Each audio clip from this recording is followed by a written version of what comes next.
Well, here we are in 2023, and it's a whole new year. Hi everyone, it's the Four Gun Guy.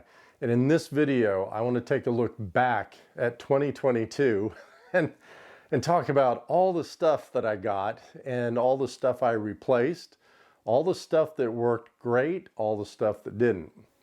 Well, I have two main sections I want to cover in this video. The one is the not so good versus the good. So this is where we're going to really talk about those things that when I bought them and got them, they were not good. And I ended up replacing them with something that was better. Then I want to talk about, have a section on the great versus the good. So this is where I had some equipment that was good. I mean, it worked. I didn't have any problems with it, but then for one reason or another, I got something that was just great. So I want to talk about those comparisons as well. So let's start with the not so good versus the good. So if you're ready to go, let's get to it.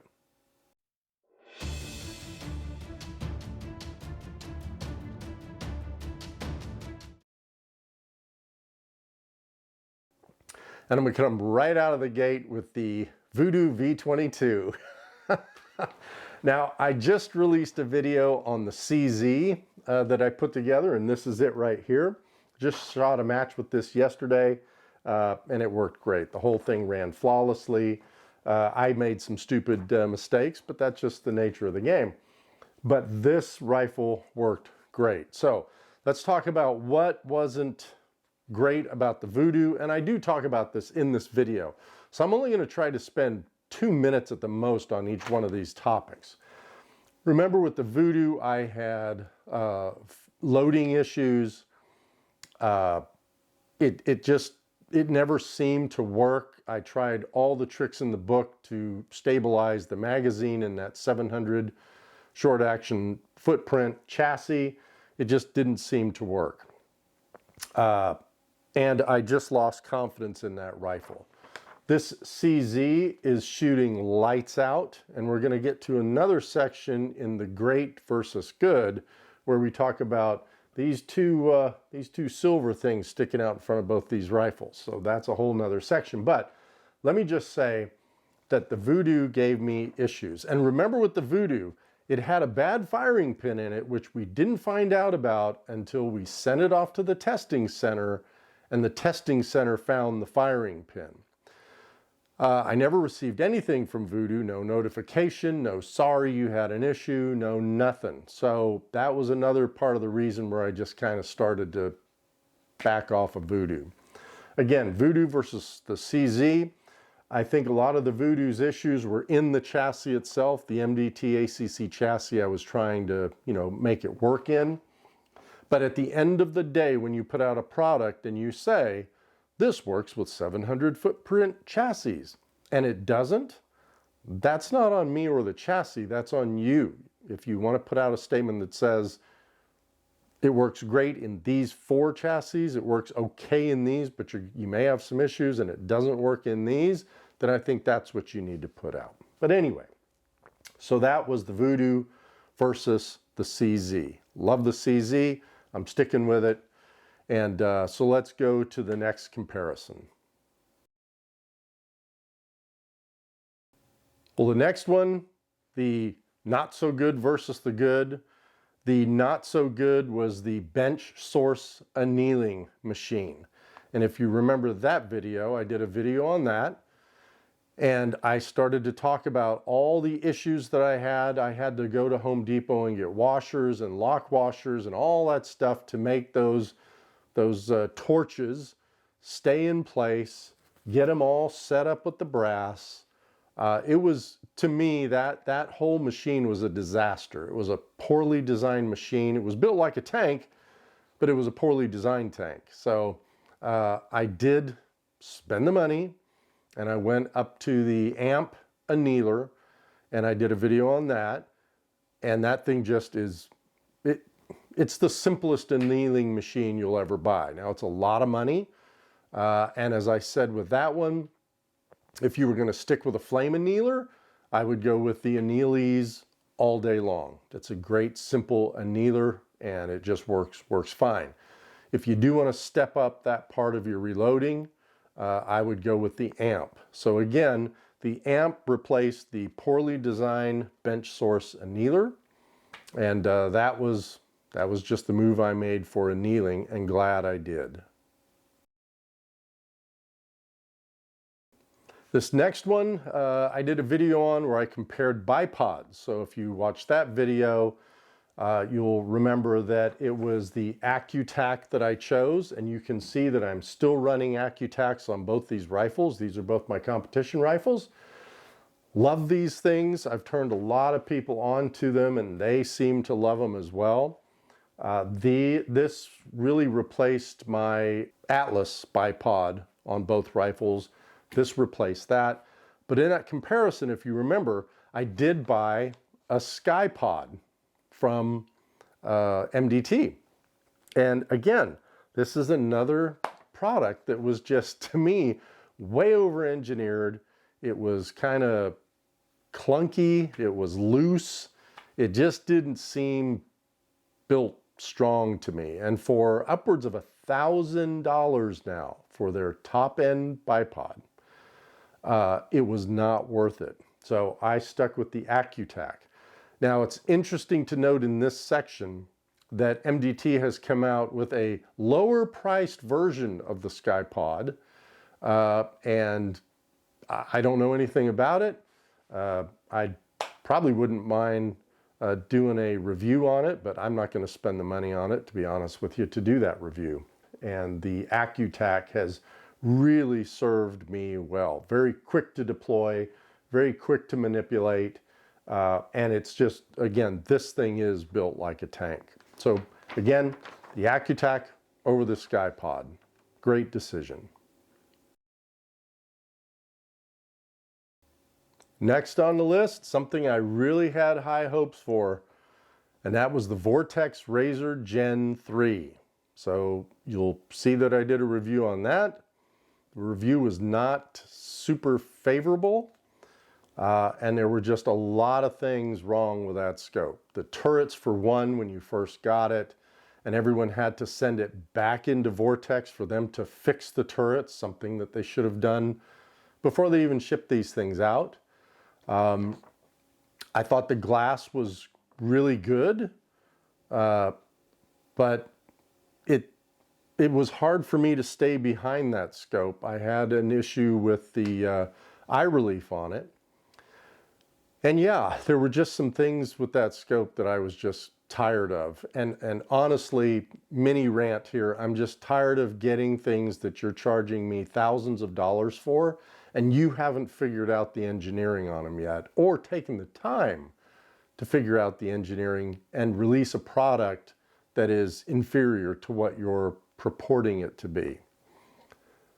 With that, I replaced that Gen 3 with a TRACT Toric scope, and I have to say this scope has been awesome. I've read some reviews where people have had issues with what they call a tunneling effect on the scope.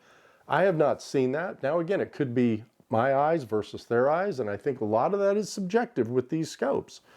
But that notwithstanding, when you release a scope with crappy turrets on it and I have to send it back, that tells me a little something about your quality. So the TRACT Toric has been great.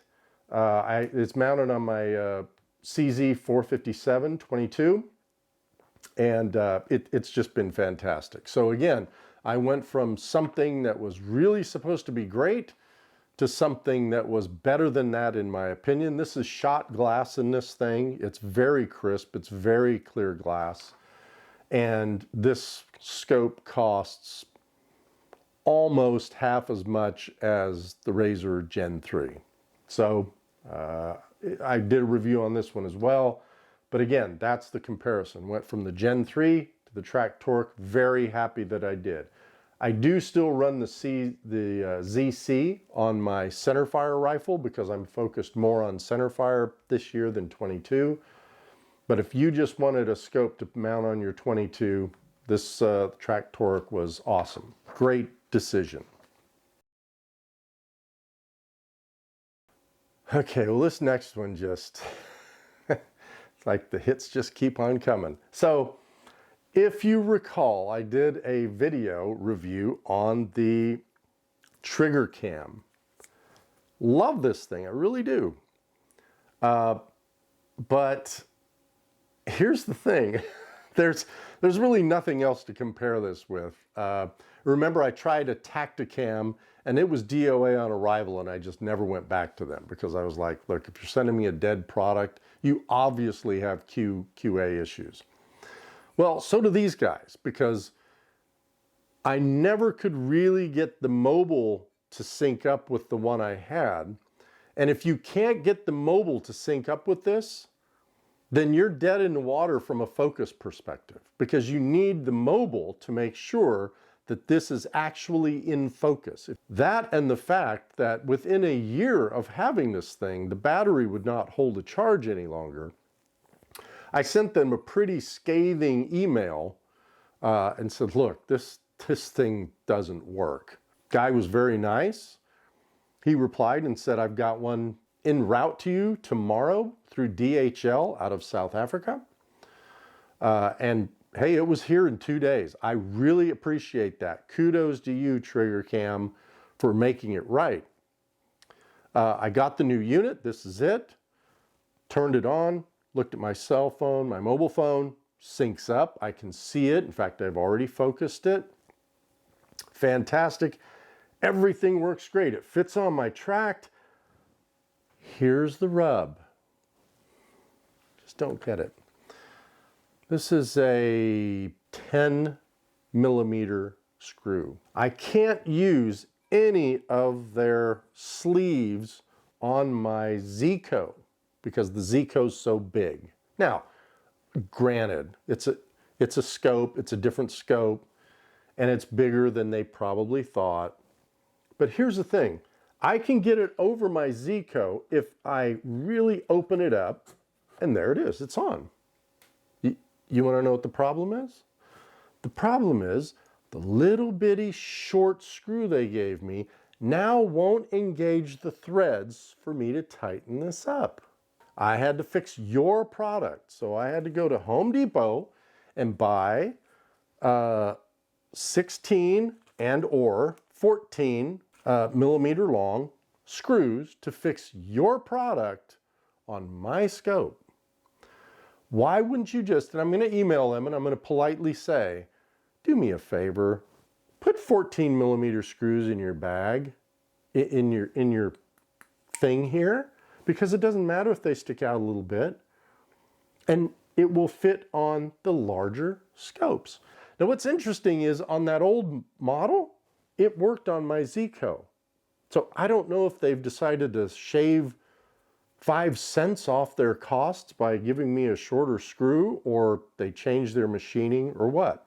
Just remember, if you're going to get this TriggerCam, which I would highly recommend, I think it's a great product other than what I've had to go through with it, you're going to have to go to Home Depot and get a longer screw. Get a 14 millimeter, not the little 10 that they put in the bag.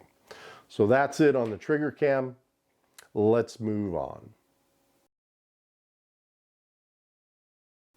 Last but certainly not least is the MDT ACC chassis for the CZ457. Now, if you read or if you see the CZ review, I did a little rant on this, but I wanted to just include it in this video. Remember, I had to make my own magazine extension for this magwell because MDT didn't take into account the fact that if they are making a competition-ready chassis, which they all profess to be making, that they didn't think about a competitor taking a 10-round CZ magazine and adding a +3 to it to give them a 13-round magazine, which we all only put 12 rounds in anyway, but that it would come out far enough that I would not be able to get my finger up into this well to hit their mag release, which is this long.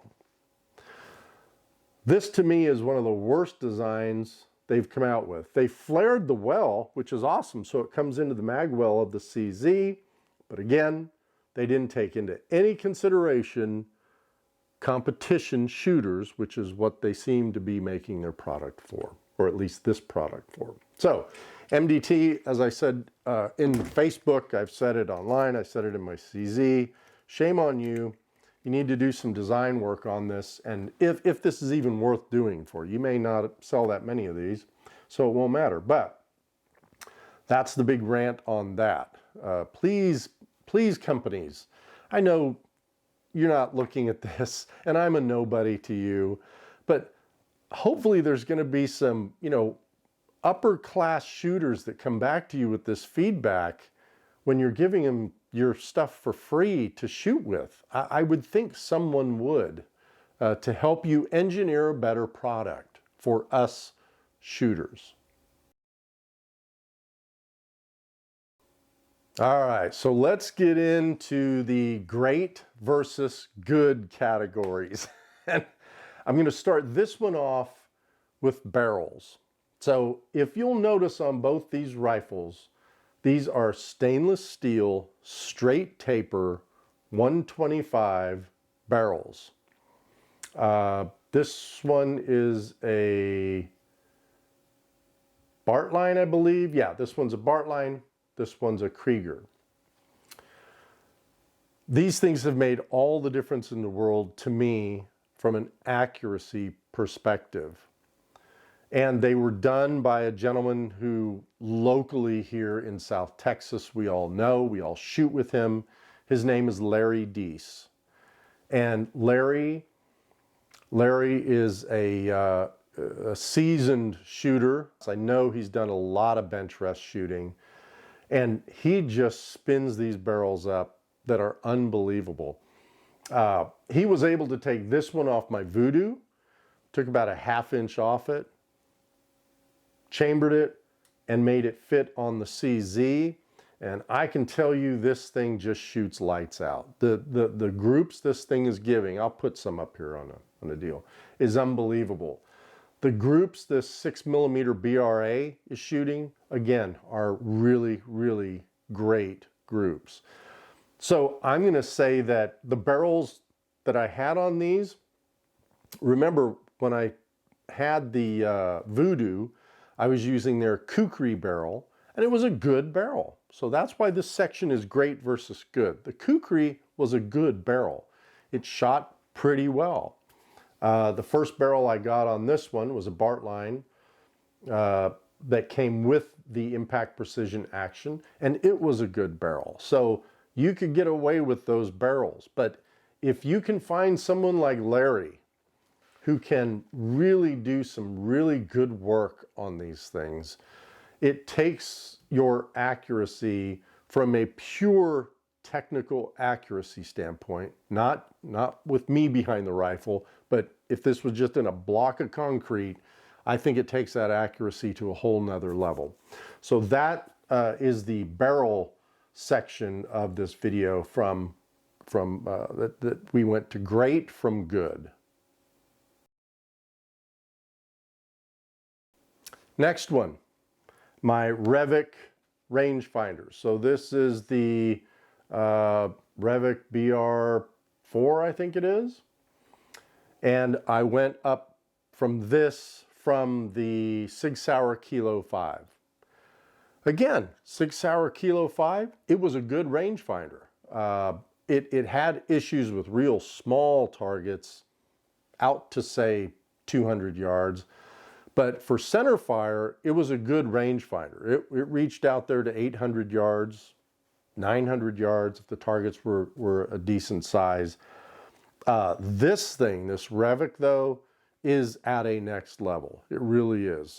I would say this is probably just below a Terrapin from a range finding perspective, and Terrapin again is great, but I am not spending that much money for a rangefinder. This thing has served me very well, and the thing about it is, remember I talk about this in a lot of my videos, is the confidence you have that when you get the number from this, it's correct.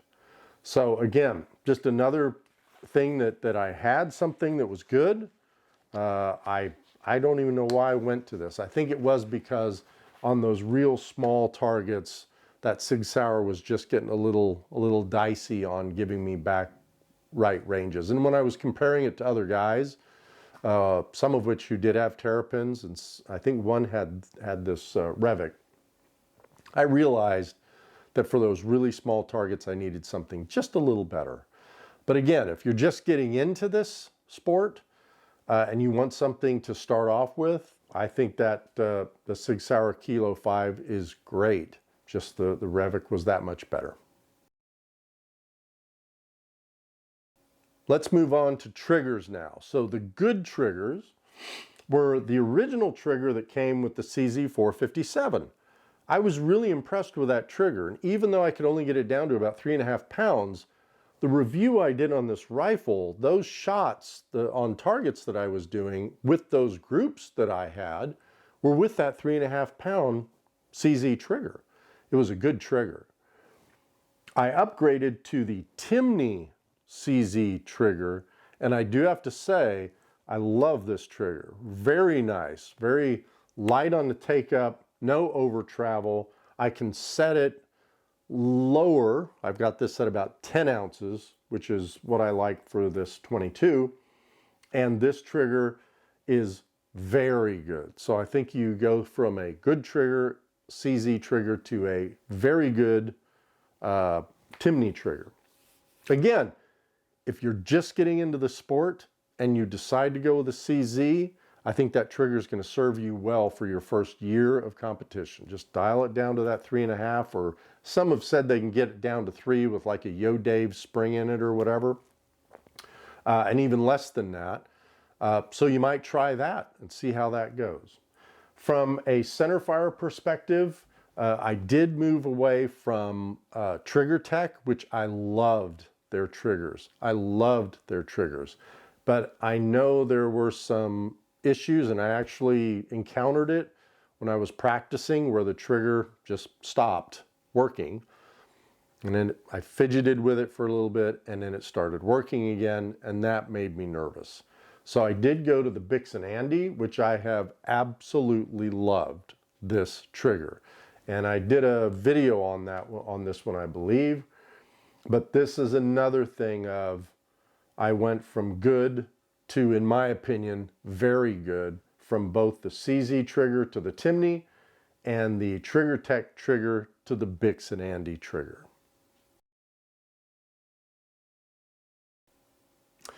The next product was a birthday present from my wife, and that is my Swarovski binoculars. If you looked at that video, then you'll know that I was very happy with my Bushnell Forge binoculars. Those things, I think for the money, you can't beat those binoculars, period. Hands down, I think for that price range, which is the $600 price range, I believe they were, I don't think there's another pair of binoculars out there on the market that can even come close to those. And I've looked through a lot in that price range, Athlons, Bushnells, Vortex, but I think those were really good binoculars for the money. Now, when my wife got me these for my birthday, because I had looked through a pair at a match and came home and I just said, oh man, I looked through some Swaros and those things are unbelievable. I can tell you this is just, it's another level, as it should be, because these cost considerably more than the forges. But I will say this is another instance that just getting into the sport, those forges are going to work great for you for as long as you want them to. These are just great binoculars. And again, I'm just so happy I have such a great wife. But that was the good to the great there. Forges awesome. These just off the charts.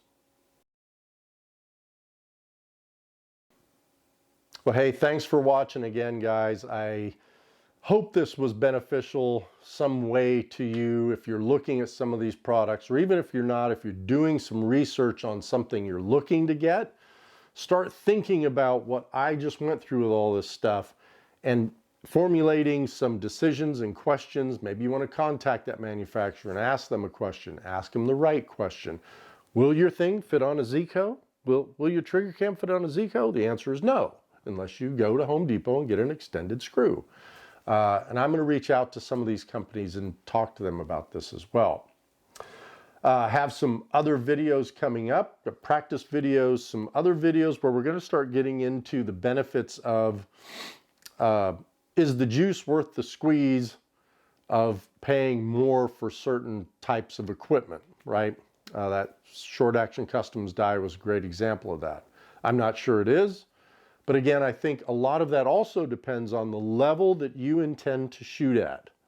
So I'm going to bring that into the conversation. I want to talk to some people who do this kind of work, like Larry Deese, the gentleman who did these barrels for me. I want to get in on a one-on-one with him and just talk to him about stuff like this, right?